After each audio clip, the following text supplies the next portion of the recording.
The main thing that I'm seeing that's different from WatchMojo's hack is that it's not like users' information was stolen and disseminated across the internet. It was more like our site was essentially taken down, or our YouTube channel was taken down. All the videos were made removed, essentially, which caused a huge blow to the business. And so maybe you can elaborate on that. What exactly happened? What was the situation? How'd you find out about it? In a way, I hate to say this, I wish it was just the website, because the website's a tiny piece of the business, although the website is protected. But again, we're not infallible, so no, Hacker Nation, I'm not challenging you. I'm sure you could hack us 5 ways to Sunday. It's not, no need. We're not here. We come as friends.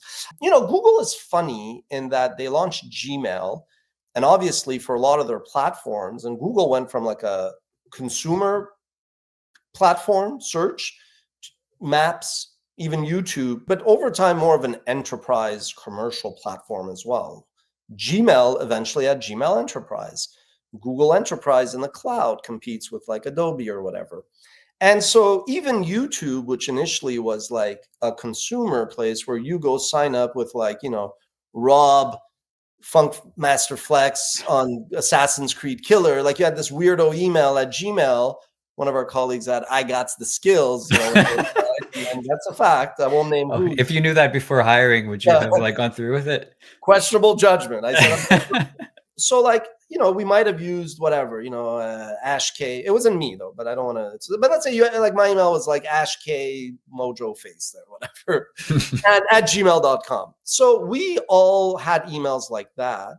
And well, what happens? Well, if Dick, Tom, or Harry is using that for WatchMojo, but they go on a trip or they use Wi-Fi, as much as you could be like, don't do. I mean, you have to be empathetic and like common sense there. There was no way to really build layers of security. Plus, two-step verification was somewhat new. And I used to be like, hey, everybody, if you don't mind, if you got time, sorry to, I was very polite etiquette usually. Mm-hmm.